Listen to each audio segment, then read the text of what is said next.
mysteries be laid plain.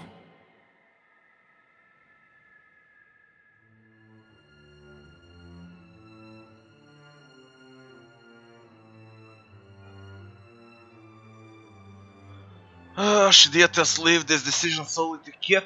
You have misgivings. Good. You should be wary of any help Aethys might offer you. With the wheel destroyed, Kith will tear themselves apart. It is the gods' duty to prevent that happening, lest they doom us all. And as Kith must be ruled, so too must the gods. I say that if Aethys is so eager to throw down the mantle of power and step aside, I shall take my rightful place as Queen of the Gods again. You will not, you piece of shit. Kith are strongest when they follow our lead, and we are strongest when we lead in turn. United in purpose with the gods, Kith can accomplish things that without us, they could never have even begun. They must be shown their boundaries to surpass them. Kith will not solve Aethys' puzzle on their own. And without an established order to fight against, the bonds that bind them dissolve, and they fight amongst themselves. Scan says, and casts a long look toward Boudica. Oh, we do the opposite of Scan and Boudica, definitely.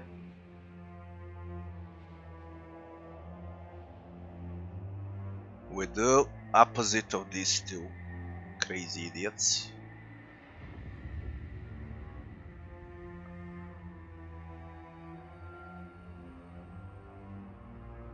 Say nothing. Boudica's firm hand is but the motherly smothering of Helia by another name. Mortals should have no special advantages. Only once Kith have striven to improve themselves through trial will they truly know their measure. Kith must suffer to find their strength if they are to survive the world into which Aethys drags them. Galawain says. Fuck you, Galawain. Our intervention in your struggle would be a cruelty and counter to our purpose. Galawain says. He lets his words hang in the air for a moment. Gaze, level with your own. Indeed. Kith must discover for themselves what it is they are worth, and of what it is they are capable. What we do for them, they do not learn for themselves. Trial breeds ingenuity. If our work of generations was not in vain, Kith will succeed in spite of Aethys' actions. Magrin says. I have faith in Kith's ability to meet Aethys' challenge. Do not mistake my words for indifference, Watcher. They are born from a fierce belief in your potential, not a refutation of it.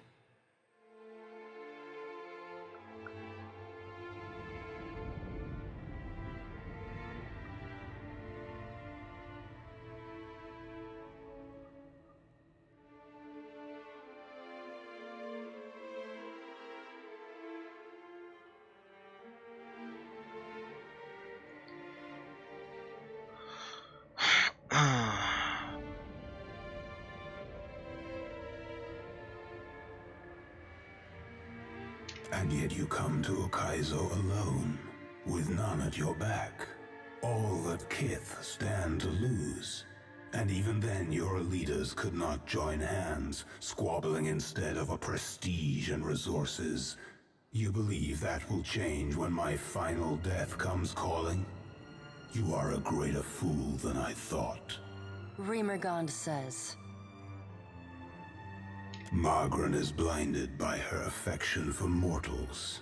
She does not see that entropy is the destiny of all things. If Aethys were wise, he would destroy everything. End life, end reincarnation, end death. 93 hours.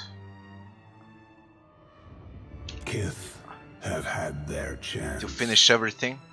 It is time to let silence reign. As Remergond's words fade, the Pallid Knight returns. She no longer towers over you, a giant even among the gods, but meets you at your height. She lets the arms crossed over her chest fall to her sides.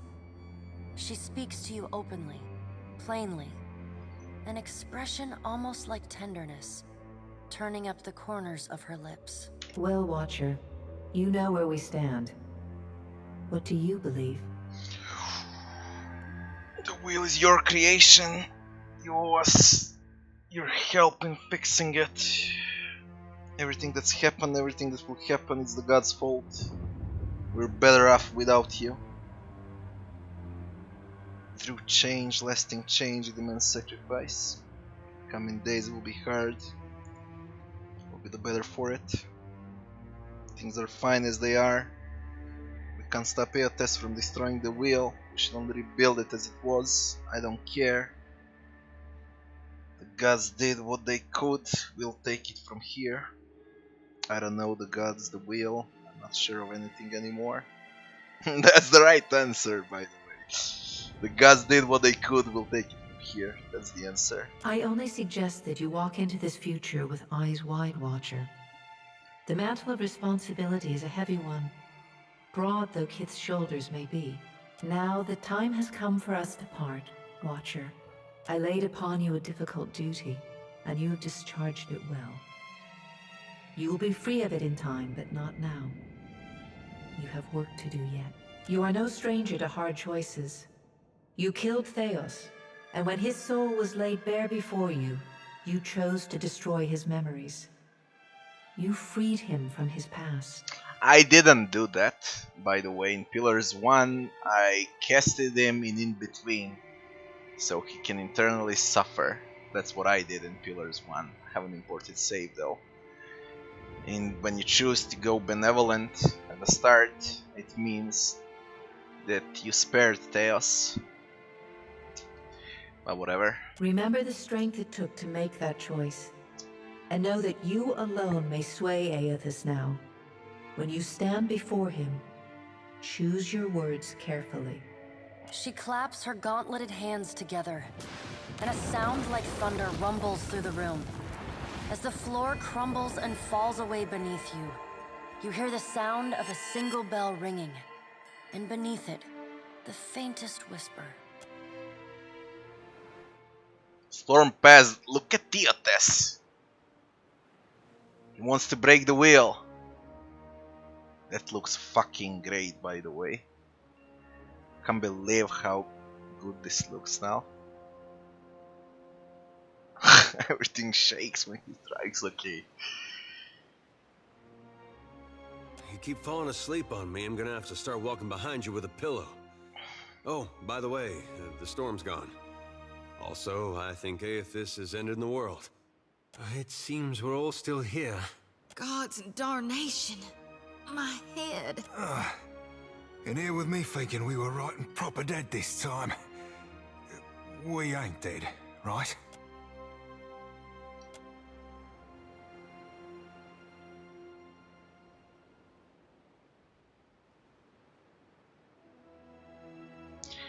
Iron-studded warship dropped anchor in the shallows.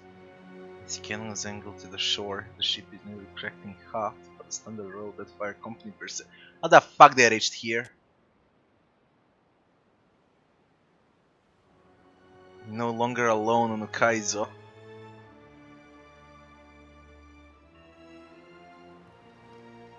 Sigh and draw your weapon. Holy shit, now we need to deal. I think it's Queen Onekaza. Just fucking great. Kaizo looks great, full with other pillars.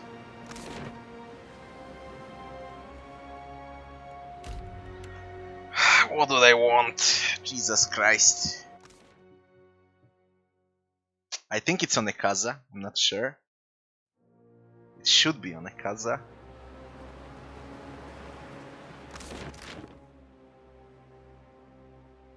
Hazano Ikaru approaches. What do you got here? What you people from lush, bright lands fail to grasp is that Rawatai isn't a storm-tossed How the fuck spit did of you got land. here? It's the Kith who stand. Okaizo belongs to us. We've earned it with blood and sweat, and no one shall take it from us now.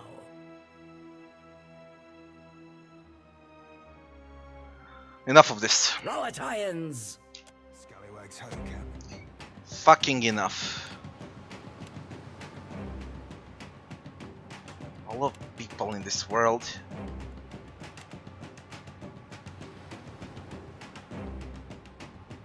You fucking wanna fight with me? Little shit.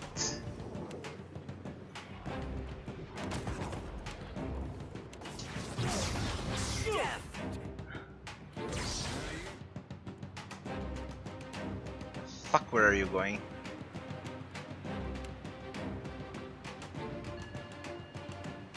Towering physique, seal charge, bloody paladin.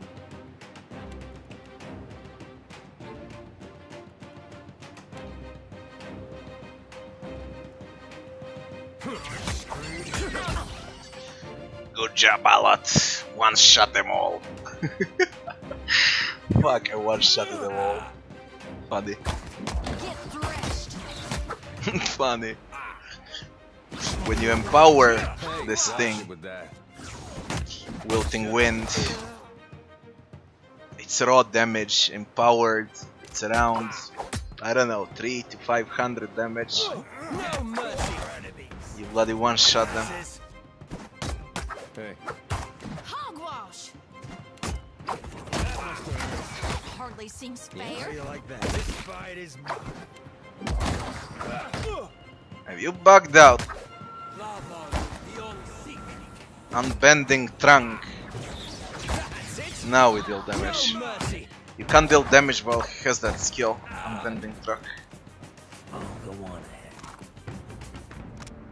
Has a new crested hat.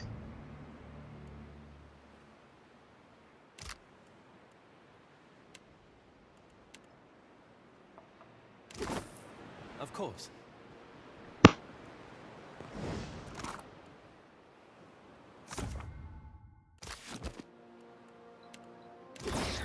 Already on it. Go! Time to deal with the others.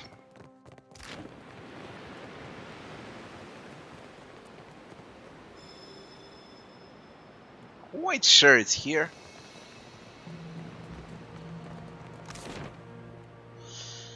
Moigwet. That's where it ends. Yeah.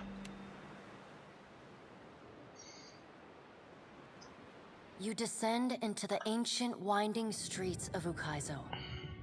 Battered by storms for thousands of years, the ruins bear the marks of their role as the lone witnesses of the god's great secret at the center of the city. The houses and boulevards are pierced by great spears of luminous Audra. There are no ashen bodies, no birds, no sign or sound of any life. But with every step, the rhythmic pounding in the distance draws nearer. Soon, you can feel the vibration traveling up your spine. As you approach the center of the city, the weathered architecture gives way to more luminous Audra, piercing the ruins, eventually overtaking them entirely. Cresting the top of a fallen tower, you finally get a clear view of Aethys. He stands, legs astride, next to a great stone monument ringed with 11 cavernous alcoves. All but 3 hold a gargantuan skeleton, bones scrubbed clean by the city's storms. That's us. And this will be us. An immense Angwithan machine floats above the monument, suspended by invisible energy emanating from a well of light beneath it.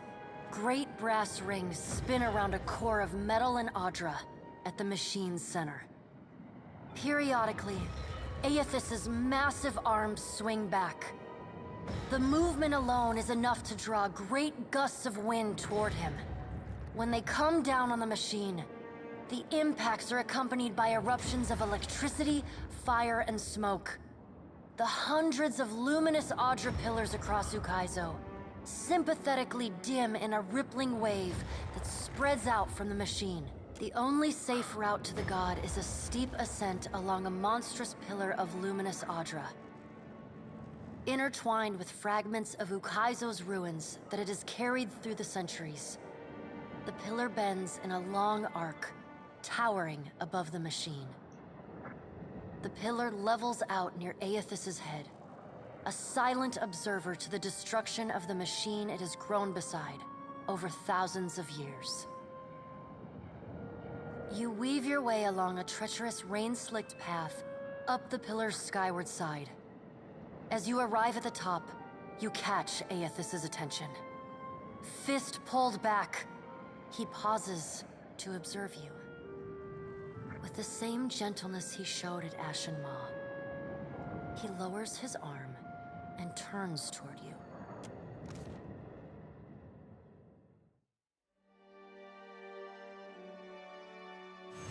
Strange to see Ukaizo in this way.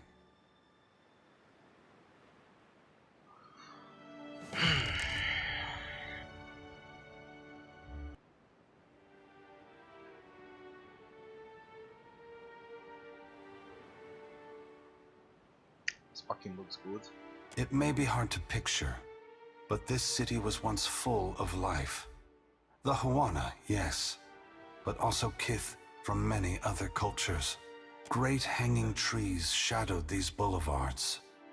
Gardens sprawled across the open rooftops. Each spring, a festival procession would wind its way from the hillside into this valley. The celebrants would pass through a steep walk among the stalls of foreign merchants, flowers falling upon them from all sides. All people of all nations, together in a celebration of new life. Such was the power and beauty of lost Ukaizo. If we don't fix this mess you're about to cause, the whole world is gonna look this bad. I mean, it's a mighty heavy load you're putting on our shoulders. I just hope we can carry it. As long as there are people like you in this world, Adair, I truly do. This power has always been in the grasp of mortals. Now you will finally be aware of it. Now you will be able to decide what to do with it. Gone, please, I'm begging you. What do I do following this? How am I to best serve those still living? To improve our future chances of survival? The Deadfire and the Eastern Reach are full of animancers. Women and men with brilliant minds who can solve this great problem. They will also need people with brilliant souls, like you, Shodi. People who can tend to the spiritual needs of the world in a time of fear and desperation. Remember, the flame you bear is not only light, but warmth. Provide comfort to all who need it. What right do you have to do this? Destroy the wheel and leave us with nothing? Without even knowing what will come next? Aloth, we are all, gods and mortals, responsible for our own actions. But inaction carries its own moral responsibility. It is a burden I have carried for far too long. One must always do as their conscience dictates, even if that means abdicating a position of power.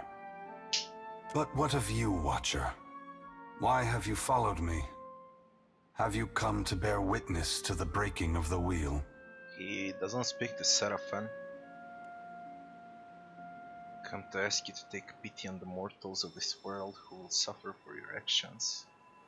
After you're gone, the gods will go to war with each other and with mortals unless they have a strong leader. Mortals are going to need a head start on things to prevent the gods from establishing control. You need to inspire them. I want you to go further than breaking the wheel. I want you to destroy it all. Only to bear witness. Come to fight you. So many options, goddammit. The fuck we pick? Ah. Mm.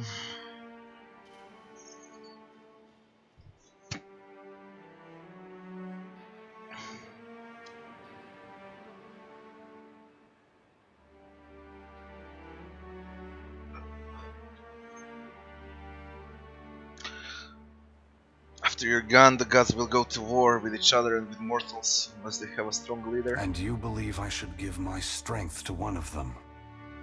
I am certain Woodica has convinced you of this course. Why do you believe I should give this power, which we have used so irresponsibly for so long, to any of them? They're responsible because there is not one of you with the authority and power to bring the others in line. It's going to be struggle among gods. The power can ensure it swift and merciful. I want to ensure they don't weaken themselves by fighting with each other.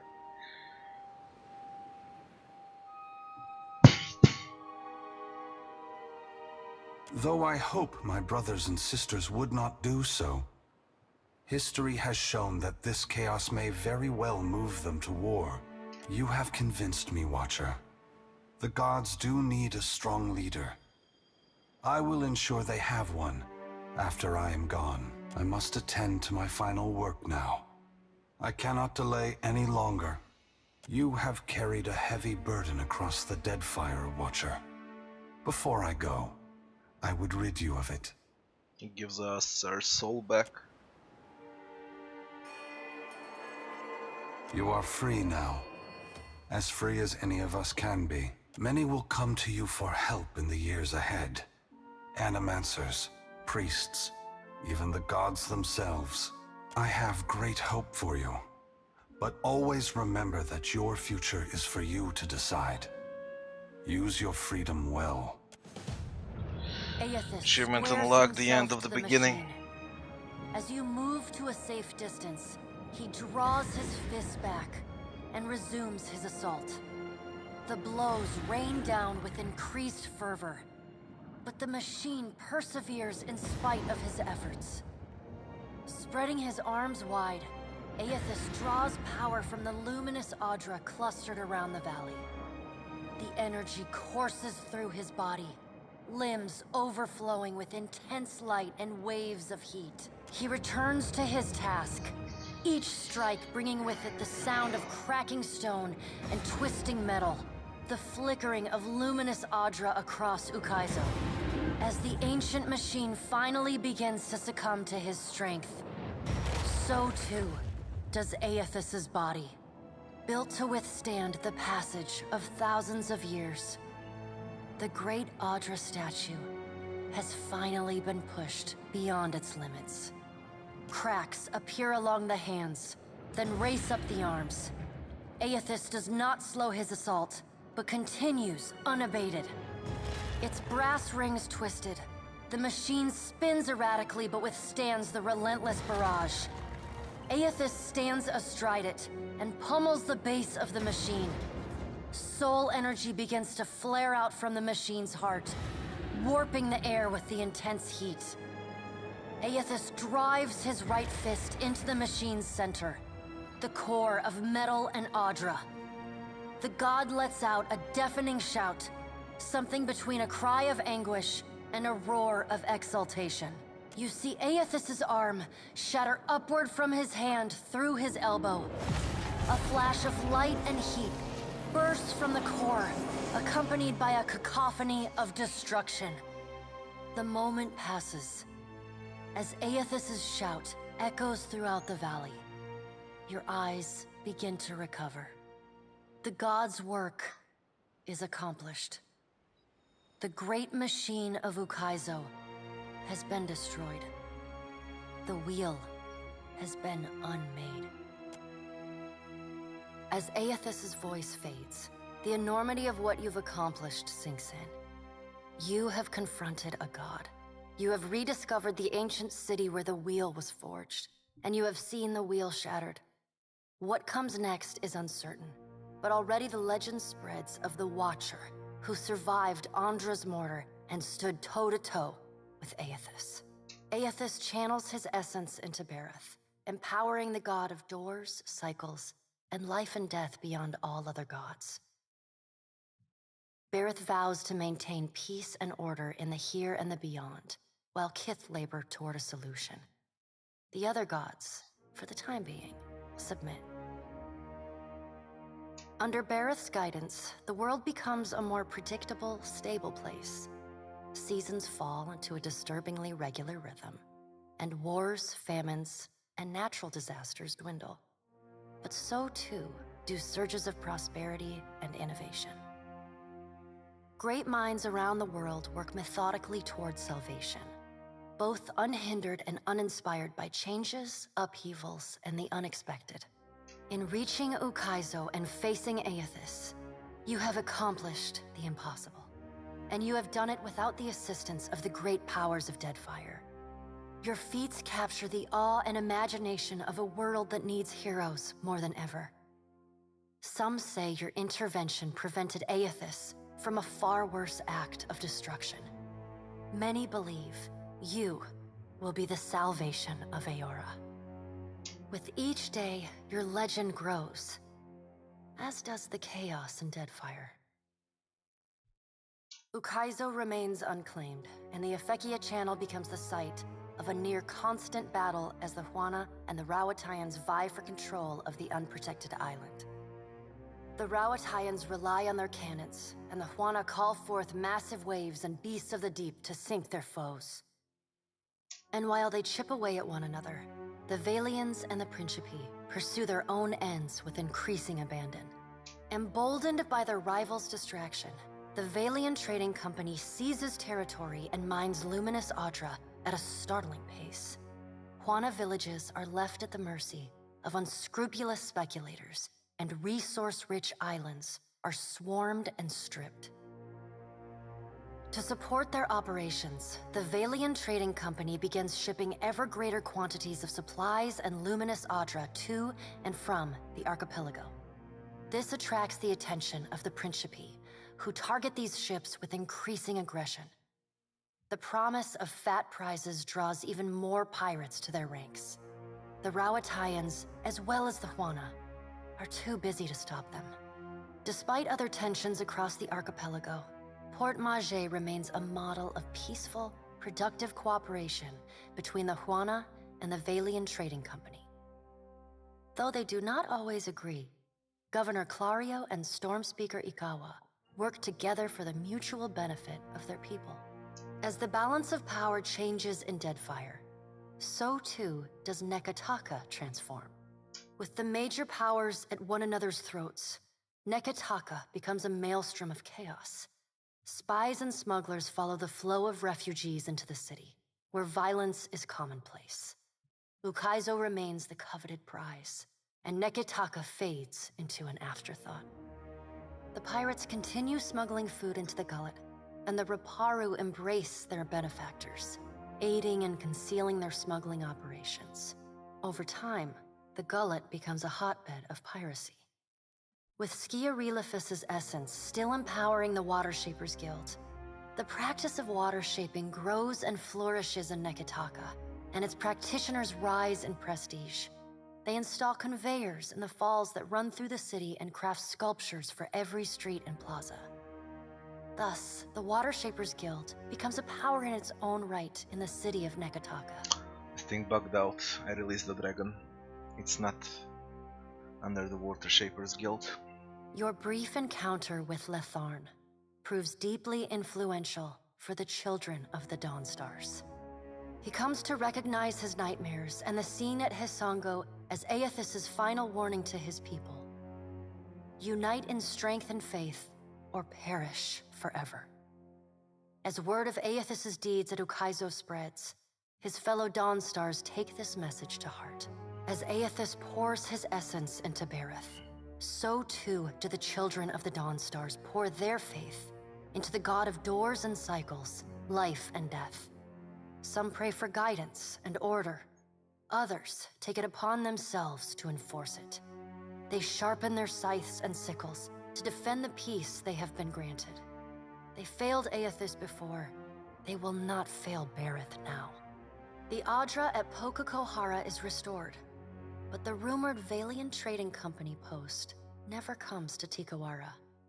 Torn between waiting and seeking better fortunes elsewhere, the tribe gradually scatters and fragments.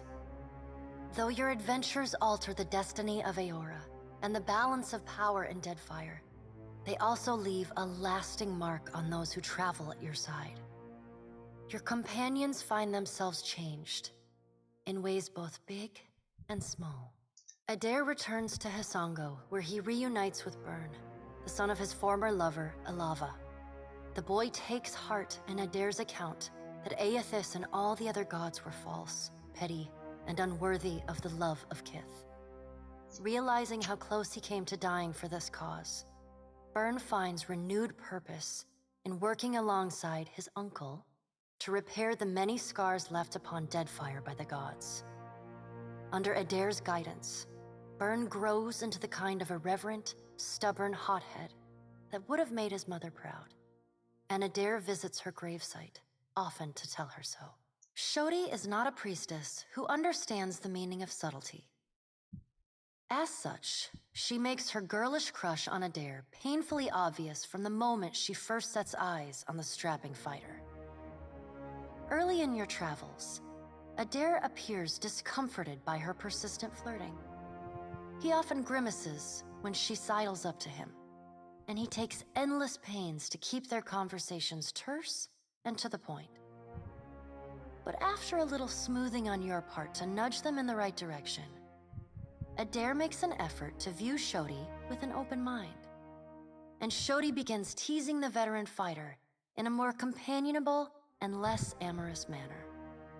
After saving each other's hides a couple times and sharing more than a few laughs, the two form an easy, and you suspect, lifelong friendship. Seemingly lit with an inner glow, Shodi takes to a new life of mission work with gusto. She still is committed to shepherding souls forgone, but having realigned her goals with that of her fellow Dawn Stars, she now endeavors to help the living as much as the dead. As you travel the Deadfire, you find her sleeping better and laughing more often.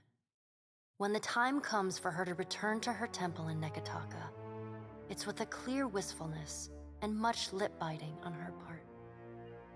She leaves you with her sickle and a hastily scrawled note. It reads, "A keepsake from a path once walked. Remember me, Watcher, for I will forever dream of you." Though the two of you no longer travel together, Shodi holds fast to the memory of you in her heart, remaining your fierce and doting girlfriend, faithful even in her absence. You receive a missive for every day apart, though they often arrive in a single bundle some weeks or months past. In them, she writes of how she misses you, how you are like a fire that burns inside her, how one day surely you will be reunited again. Until then, she prays for your safety as she continues to labor in service to Gon. Aloth renews his commitment to destroying the Leaden Key. With the wheel broken, loosening the god's stranglehold on Kith is more urgent than ever. It is a lofty goal, and one he does not expect to finish in his lifetime. But if there's one thing he's learned from the Watcher, it's that a single person can change the world. He had the same ending in Pillars 1, chasing the Leaden Key. You let Rimaro go, and the former pirate ostensibly set sail for the trade lanes of the Eastern Reach, the Edier Empire, Old Valia, and the Republics. For the remainder of your time together, Seraphin seems, if not exactly happy, at least contented with the outcome of your confrontation with his former mentor at Sayuka. And yet, when the two of you part, Seraphin seems emboldened, invigorated by a new sense of purpose. He buys you a drink, toasts to the Deadfire, says, "Let's see if we can make something worth a shit out of what's left of these Principe swabs," and sets sail the next morning. In the years to follow, rumors occasionally reach you of the Blue Orlan pirate of the Deadfire, a privateer captain as keen to free slaves or fight foreign influence as he is to plunder and pillage. The Valian Trading Company is initially furious when they learn that Pallegina had assisted the Watcher in claiming Ukaizo. In the chaotic aftermath, the company takes a more nuanced view of Pallegina's actions. The turmoil in the region allows the well-organized company to seize a number of valuable assets from their competitors. Though Pallegina is not rewarded for her actions, nor is she punished, the Dukes and Songreta agree to forget her support of the Watcher. She is quietly reassigned to duty in the Valian Republics, an order she gladly obeys. Pleased with the Navy's conduct throughout the Deadfire campaign, Maya returns to active duty. I haven't She played can with find a free Pelagina, trip she looks Maya, forward so it to doesn't seeing. matter. Decay, who That's for the distances next himself from playthrough. the problems of the I haven't Deadfire. played with him too, He bids it you doesn't farewell. matter. Your pursuit of Aethys and your journey to Ukaizo signal the end of forces that have shaped the lives of Kith and the course of nations.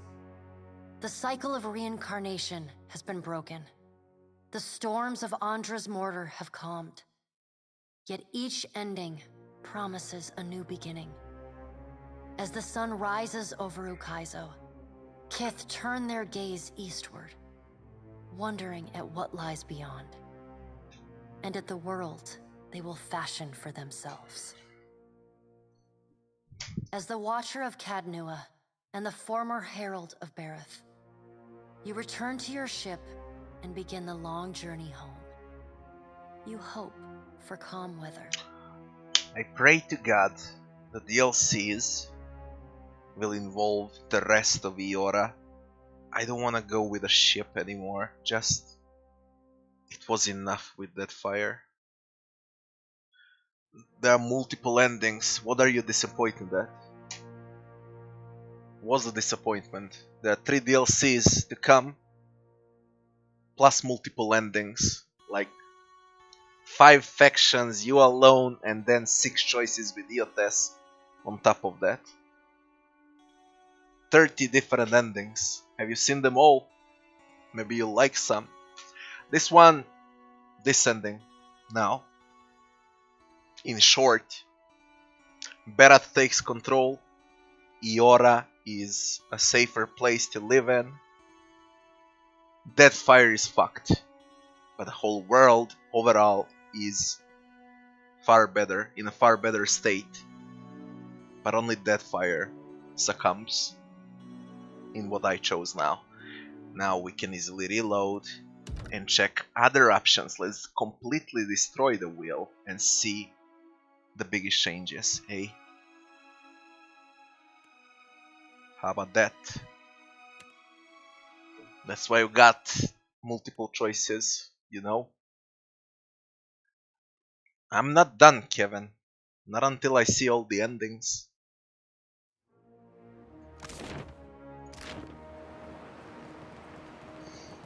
So let's check all the endings. I'm gonna speed up now, just to see major changes. I passed power to Bareth. Now let's say we destroy the wheel completely. You descend into the ancient as you approach an immense, the only... Now we're gonna destroy the wheel. Strange to see Ukaizo in this way. It may great each the cell all. If we don't, I mean, As this Gone. the dead they will remember. what? Allah, but what of you, Watcher? So what Why I have you pick followed is me? the gods will go Have to you war come with to each bear other and witness with to the mortals breaking unless they of the have a wheel? strong leader. And if you choose a strong leader, Bareth, god of life and death, now of life and death it was only god of death, becomes the main one. As I said, Eora triumphs, Deadfire is fucked. Now, I've come to ask you to take pity on mortals of this world who will suffer for your actions. It is pity for mortals that drives me, Watcher. I have felt it in every step I have taken to cross the Deadfire and reach this place. What more would you have me do? Think of all the souls that will be trapped in the in-between for all the time. They'll be tormented until the wheel is fixed. Hundreds of thousands of souls trapped in between, screaming out to me for help until the wheel is fixed.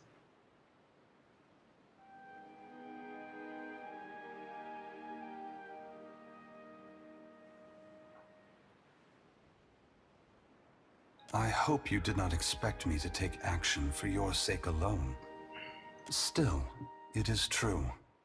The souls trapped in the in-between will suffer until the wheel is restored. They will reach out for help to any Watcher they can see. Thank you for making me think of the lost souls, Watcher.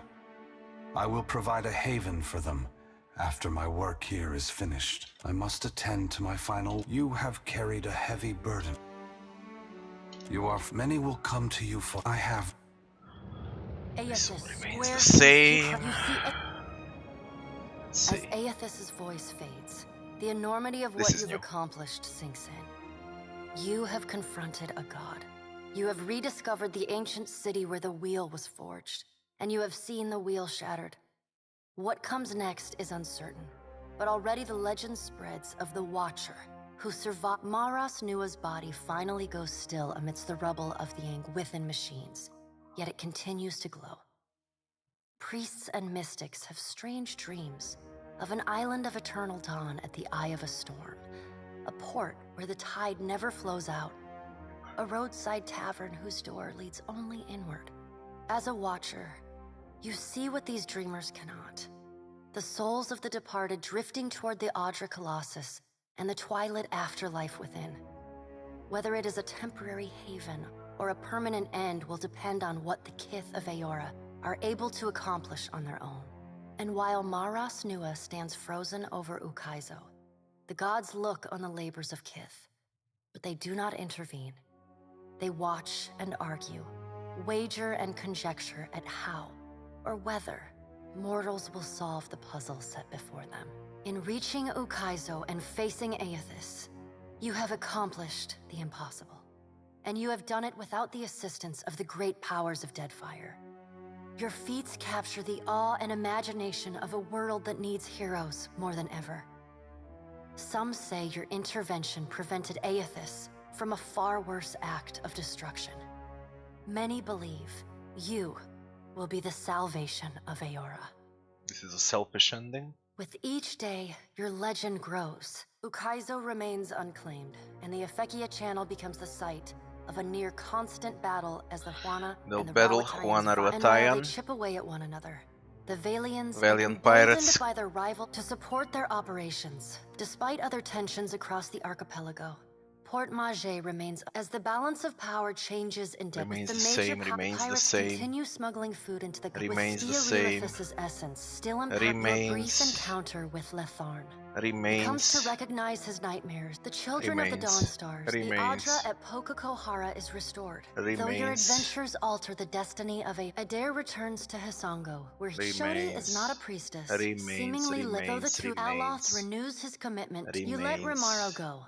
And yet, the Valian Trading Company is initially pleased basically with the Navy. what we got out of this ending is a very selfish ending. He bids you and farewell. continue to argue. So your pursuit of Aethys and Deadfire your journey is to fucked. Ukaizo Eora the end of remains forces the that have same. shaped the lives of Kith and the course of nations. The cycle of reincarnation has been broken. The storms of Andra's mortar have calmed. Yet each ending as the Watcher of Cadnua and the former Herald of Bareth.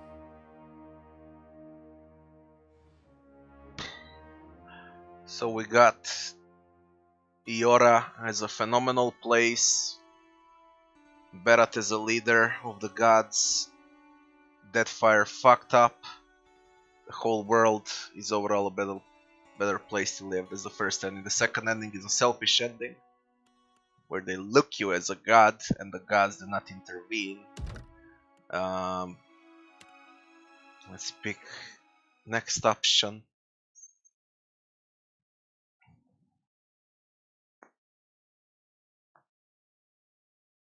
It's not the end, have that in mind. 3 DLCs are coming. We'll probably confront the gods, Scan, Boudica, Rimgrand, Abaddon, although Abaddon was in Pillars 1. It's far from ending. You descend into the ancient wine and This is just the beginning, opening for all those DLCs. Strange to see you. It may be great. Each the cell all. If we don't, I mean, As this Gone. the dead they will remember. what right do you... Aloth, but it one. But what of you, Watcher? We did this, Why have you we followed did me? that. Have you come to bear witness to the breaking of the wheel? We do the third option. Mortals are going to need a head start on things to prevent the gods from establishing control. You need to inspire mortals. Mortals are already inspired. It is what has pushed them on for hundreds of generations. Animancy is poised to go far beyond what we in Animancy ever ending. discovered. Science ending. Why does Helia think I should lend more power to mortals? Helia's wish. Helia is the best god among them all.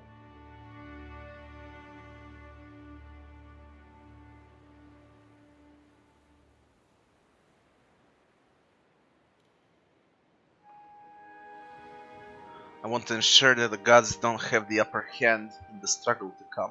It's true that even with all the advances in animancy, the gods will enter into this era much more well prepared than mortals. From where should mortals draw their inspiration?